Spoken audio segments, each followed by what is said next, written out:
It's December 11th, 2005, and London has been consumed by an enormous black cloud. It quickly becomes apparent that this cloud is toxic. Please keep out of the plume of smoke and stay indoors. And it's not long before it spreads across a large area of southern England. Black smoke, which can be seen from space, is moving eastwards. Hours earlier, a huge explosion ripped through this town, obliterating anything in its path, displacing 2,000 people and contaminating groundwater.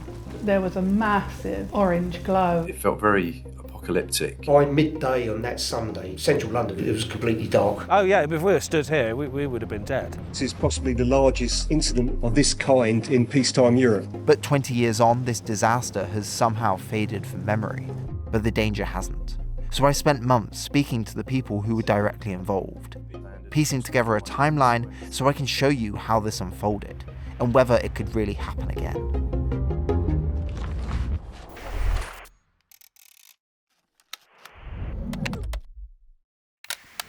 So this happened 20 years ago. It was massive. And how do we not remember this? Like, the people in the UK, how do I specifically not remember this? This is my beat, and somehow it seems to be overlooked. So let's fix that. So we need to start in the town of Hemel Hempstead. It's 24 miles northwest of London, with a population of just over 83,000 in 2005. This is the old world part, recognised by Henry VIII, and a stone's throw away, its thriving offspring, filled with new ideas and many Londoners. It's one of many new towns developed after the Second World War to relieve the overcrowding in London. And an important part of planning this town is the establishment of separate zones for housing and industry.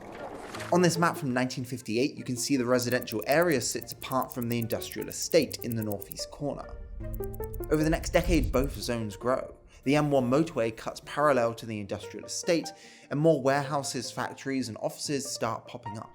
And in the late 60s, two big companies snap up this plot of land to the east of the industrial estate. They're giants in the oil industry who want to move fuel faster across the country. And this accessible, segregated 74-acre plot is the perfect spot to build on and tap into cross-country pipelines. So in 1968, Shell and BP construct the Buncefield oil depot. By the early 2000s, it's become the UK's fifth largest terminal, holding up to 177 million litres of fuel across 35 storage tanks. It works like a storage hub, distributing road and aviation fuel. It's pumped from the Stanlow refinery across the country to Buncefield. There, it flows through pipelines to major airports like Heathrow and Gatwick, and fills tankers that keep London and the south moving. It's a massive operation. In 2005, Buncefield loads 400 tankers a day. It runs so smoothly that the rest of Hemel Hempstead forgets it even exists. Buncefield at the time was kind of operating out of sight, out of mind. Over time, land grows scarce. Planning authorities face pressure to allow development on the land isolating Buncefield from the rest of Hemel Hempstead, and the once zoned off areas have now merged. One of the biggest risks in Hertfordshire was the Buncefield site because it's so flammable. Roy Wilshire was the fire chief officer for Hertfordshire Fire and Rescue Service at the time. He told me how firefighters know the site back to front, running drills multiple times a year with equipment even stored on site. We would train for 1 or 2 tanks being alight because we thought that's the worst possible scenario to train for. We've always been aware that Buncefield was there. We did discuss it when we moved here. Part of our thoughts was that if Buncefield did ever go up, we didn't think we'd be here. But after that, it was just something that was there and something that you sort of forgot about, really. Despite the site flying under the radar, local authorities feel confident that they can handle any emergency. But they don't know what's actually happening inside Buncefield. Over the years, the site has passed through several owners, and it's now run by a mix of different companies. Management and safety systems break down, and a series of events are unfolding that will change this town forever. Before anyone can fully make sense of what is about to happen, Hemel Hempstead is going to make global news. When a story like this suddenly attracts this level of attention, how it's reported starts to matter. Which is why in 2026, I am so glad to have ground news. It's a tool that I've been using for years now. It's a website and app that aggregates news stories from around the world, from 50,000 outlets, and shows you how it's been reported across the spectrum, how factual and credible the source is, and you can see the source's political bias. One of my favorite features is to see how different outlets frame the same story. Like this story about the US forces seizing a 7th sanctioned oil tanker linked to Venezuela. You can see that it was covered by 200 sources. It has balanced coverage among the left and the right wing publications, and a lot of them have high factuality ratings. When I scroll down to check the coverage, I can see that Common Dreams, a left-leaning source, calls this Trump's piracy continues, whilst Breitbart, a right-leaning source, calls it a rogue oil tanker. It's just one of many features that Ground News has to solve this problem and help you break the cycle of how you normally consume the news, allowing you to have an unbiased view of what is going on in the world. So if you'd like to be able to make sense of what is going on around the globe with a clear perspective, Ground News is exactly what you need. And the great news is now they are offering a massive 40% discount on their Vantage plan, which gives you ultimate access to all of their features. To get access to the Vantage plan, just go to the link in my description, ground.news/Faultline, or scan this QR code. Thank you, Ground News, for supporting this video. Now let's jump back into this story and find out what's about to happen to Hemel Hempstead.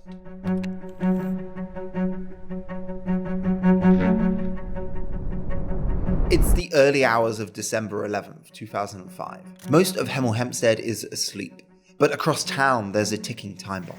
At 5:58 a.m, a vapor cloud appears behind storage tank 912 at the Bunsfield depot. This thick mist is spreading across the site. It rolls past the boundary fences, and by 5:50 a.m, it swallows the car park on the nearby industrial estate. At 6:01 a.m, the vapor cloud, now spread over several acres, ignites.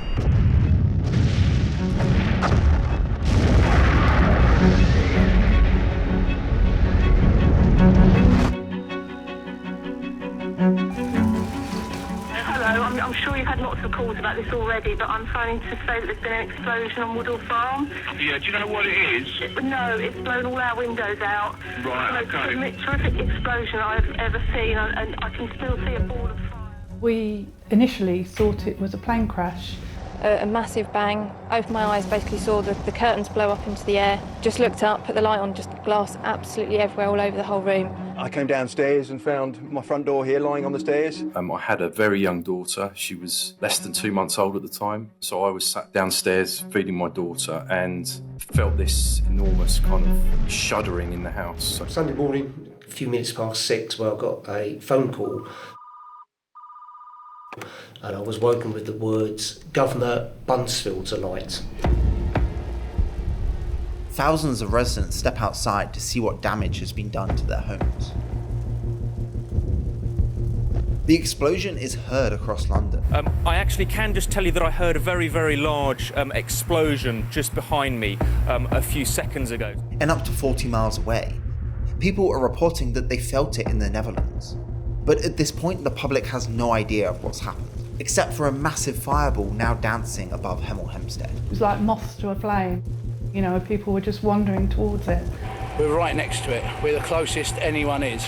Within minutes, emergency services are on the scene, and police are pushing people back. Folks, keep going, please. Keep going if you're arrested. Multiple tankers are alight, triggering a chain reaction of explosions across the site. The heat from here is unbelievable. You can really feel the heat. The industrial estate is burning. Workers on shift are trapped between the buildings and the depot. This whole building here, completely gone. Building here, look at the state of this building. And still, one tank is still to go. Let's hope to God that doesn't go while I'm standing here. Raheel Ashraf was on the top floor of the offices in the depot. It was a humongous blast. I fell down to the ground, and the moment when I opened my eyes, there was nothing left. The whole building was torn apart, but I was now stuck on the top floor. First thing that the first crews did was searching as much as they could those areas. So the only thing I could do now was jump out the window. Raheel escapes uninjured, and debris from the explosion has razed the car park. And I was able to jump down and crawl my way out of the actual car park. Firefighters clear the surrounding buildings and are now turning their attention to this blaze. but none of the local crews are ready to fight a fire like this. But this is unprecedented. People train for one tank to be on fire, not 20 at the same time. The fire equipment on site is destroyed, and this is a fuel fire. Water won't extinguish it. The best they can do is try to contain it to Buncefield. Anticipating that there will be further explosions during the morning, and we want to reassure the public that that is nothing untoward and is now expected. With this in mind, police start evacuating 2,000 local residents.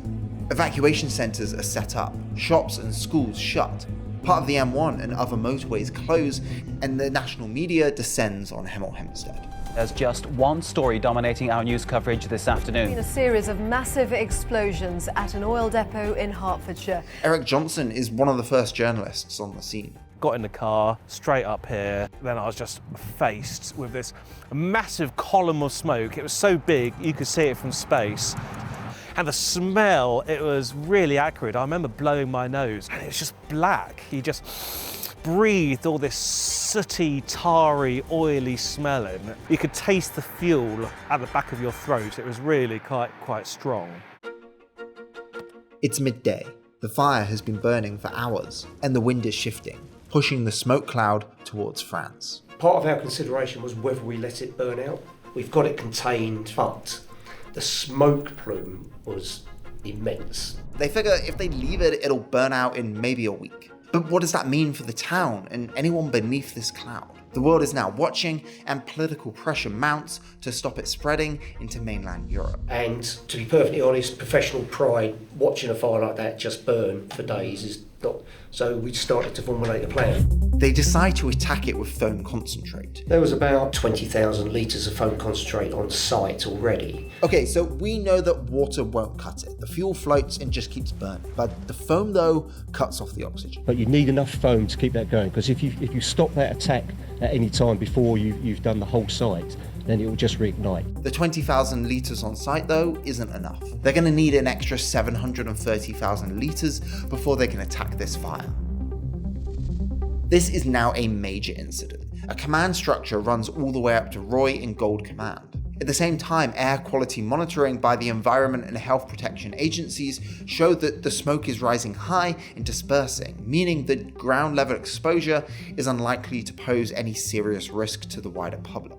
So right now their main objective is to find almost 750,000 litres of foam and get it to site as fast as possible. Meanwhile, rumours spread across town about what's actually happening. I thought maybe it was a plane crash or a bomb. One of the early thoughts was, crikey, a plane's come down, or it could be a terrorist attack. Local rumours that a plane had crashed into the depot have now been firmly ruled out by police. You've got to remember that this was 2005. The 7/7 bombings in London happened just 5 months ago. 2,000 people have been told to leave their homes, and no one knows what is going on. Even this BBC reporter misspoke live on air. Dramatic pictures were taken shortly afterwards showing the scale of this attack, of this incident. This gives you a sense of the time and where people's mindset was. But back on the ground, emergency services pour in from across the country. Firefighters rotate shifts to keep the blaze contained to Buncefield. The foam is also starting to arrive. Manufacturers ramp up production, shipping everything they can to Hemel Hempstead. We were running out of raw materials to make foam concentrate in the country. And if we'd run out, we'd have to start to shut down airports because there was no foam concentrate to back up the airports. So we diverted a tank of raw materials from Rotterdam, and apparently someone in customs or someone said it's not stored properly, it can't be unloaded. I don't think I've ever such power again. I rang the office of the Deputy Prime Minister, John Prescott, and said, we're going to have to shut airports because we haven't got enough foam concentrate unless this stuff is allowed to come into the country. It was on the road in about an hour.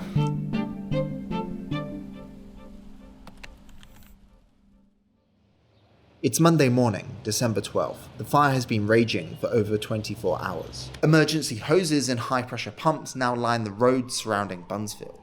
Enough foam has arrived, with more on the way. So at 8 AM, they start attacking the fire from the north. Eventually, they start pushing back the fire. Crews become so infested that they refuse to leave even when their shift ends. By mid-afternoon, conditions on the site look like they're improving, until a crew near Tank 8 begins to notice the structure collapsing. Against everyone's instincts, the foam attack is paused while crews assess whether the site is safe to continue. The assessment looks like it's going to drag on through the night, and several tanks reignite. By Tuesday morning, firefighters get the all clear and move back on the offensive. But despite the go-ahead, the site remains extremely dangerous. Structural damage from the explosion leaves tanks and contaminated systems unstable and unpredictable. Gas cylinders explode without warning, and blast damage creates hidden hazards. Manhole covers have blown out, leaving deadly pits concealed beneath this blanket of foam. By Tuesday night, the main fire is extinguished, and the black cloud is disappearing. The site is still covered with hazards and the risk of reignition, but the crisis is under control. People thought it would take us a week or so, but it was about 3 days that we put the last fire out. Local fire and rescue services remain on site until the 5th of January, and in total around 1,000 personnel were involved in the operation. The blast caused structural damage up to 3 kilometers away and affected about 300 homes. It's feared the industrial estate is also destroyed, leaving 80 companies and around 4,000 workers without premises. The total cost to public services was around £6.75 million. Incredibly, no one is killed. There were 43 casualties and only 2 of them were serious. If it had happened any other time than it did, it would have been devastating. Absolutely devastating. There would have been a lot of fatalities.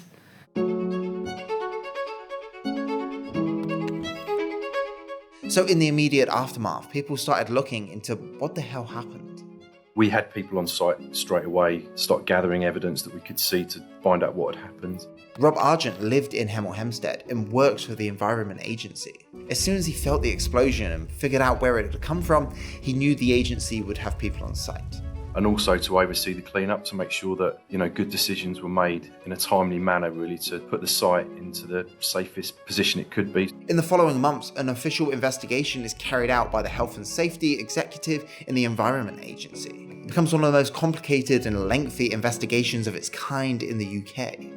It's published in June 2006, and it's long. It's 67 pages. And if you want to read it, it's in our sources, linked in the description. But the short version of what happened is this. Tank 912 was completely full and started overflowing. It's about 18 meters high, with a diameter of 25 meters, meaning it can hold more than 6 million liters. According to the report, a faulty level gauge stopped updating, allowing fuel to keep being pumped in. A separate safety system also failed to shut off the flow, leading to fuel spilling from the top of the tank, which formed the vapor cloud over the site.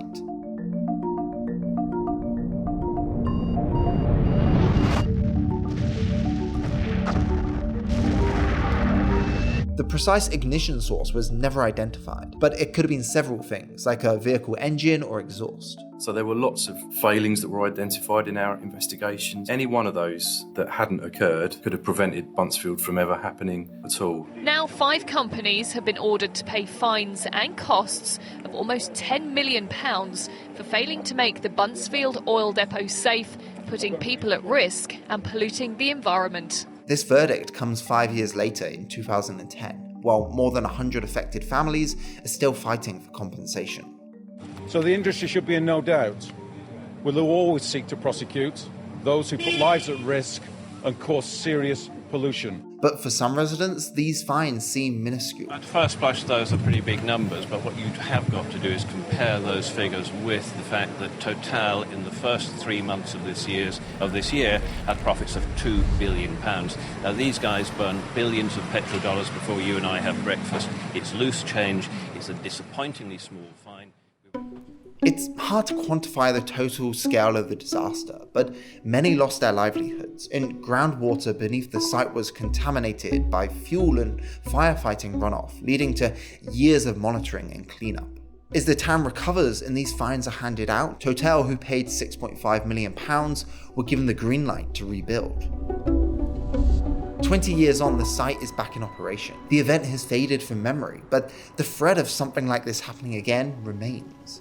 The zoning areas created in 1958 no longer exist, and new houses have been built just a few hundred meters from Buncefield.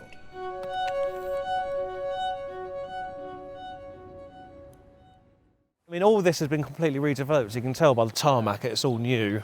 This site is way bigger than I thought.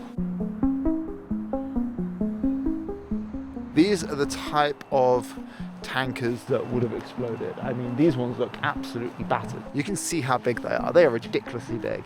And they just all went up. This is an estate that's right around the corner, and they're building one even closer. This one was built in 2015, and a lot of the people here don't know what happened. They don't remember Buncefield. So is there potentially a danger of being this close? Like, what if that happens again? So we're outside Beaumont Manor. So this is a new estate which is currently being built. As you can see, the homes are right here, and directly in front of me you can see the tanks of the Buncefield oil terminal. And if that were to go up again, then these homes would be in the firing line, because the need for homes is that important. I think is a bit worrying, that they're building so close. One hopes that the Health and Safety Executive and all the companies that are involved in it have taken the correct measures, but they thought they'd taken the correct measures before, and, things do go wrong. So it is, it still is a worry. The HSE and Environment Agency report made many recommendations on additional management safety and infrastructure improvements for both the rebuild and other high-hazard sites. Including how these sites should be built and how walls should be built up more, so any more explosions go up, people not building up to the perimeter. You can see the difference in these two images of how storage tanks are no longer situated up to the perimeter with the trading estate. Since a lot of these best practices have been implemented, we haven't seen a single incident that's had a significant environmental off-site effect. But that's not to say that we should rest on our laurels. These things, as unlikely as they are, still happen. These major accidents, they don't just stop. It needs constant attention, from the operators themselves and from the regulators. So we reached out to BPA, a joint venture between BP and Shell, who own the Buncefield terminal, and they said lessons needed to be learned after Buncefield, and as a result of that, the sector as a whole is much safer today. And from their perspective, the rebuild was done to modern standards and continues to work to the highest level of safety standards, and the designs were strongly informed by the recommendation of the Major Accident Investigation. But housing development around the site is going to continue. The government is under pressure to build more homes across the country, and one of the main ways it plans to do this is by redeveloping brownfield land, which is land that has previously been built on, like old industrial or commercial sites. That pressure is passed down to local authorities, who now have more flexibility to approve development, which is why housing is creeping closer to high-hazard sites like Buncefield. In Eric's recent reporting, he spoke with the developers of Beaumont Manor and the council responsible for planning permissions, who basically said that the site sits outside of Buncefield's no-build zone, and their decisions were in alignment with the HSE guidance. I've linked to his reporting in the description, along with a podcast that he made for BBC Sounds, that goes into more depth on what local authorities and developers said. But there's still one question left to answer. After all this, why did Buncefield once again fade from public consciousness? Among the people responsible for managing risk, emergency services, regulators, and the fuel industry, this has never been forgotten. But to the public, it largely has. Which at first is kind of mad when you think back to the coverage from that week. But in 2005, the world was changing. This was one of the first events that was widely documented on camera phones by regular people. 9/11 had defined the start of the 21st century, and as a result, we had followed America into Iraq and Afghanistan. The 7/7 bombings had just shaken London, and the rise of social media over the next decade was gonna desensitize us to these extraordinary events happening across the world. Trapped for 2 months. The capital. Technological revolution. What victory feels like. And so what happened in Hemel Hempstead slipped into a distant memory.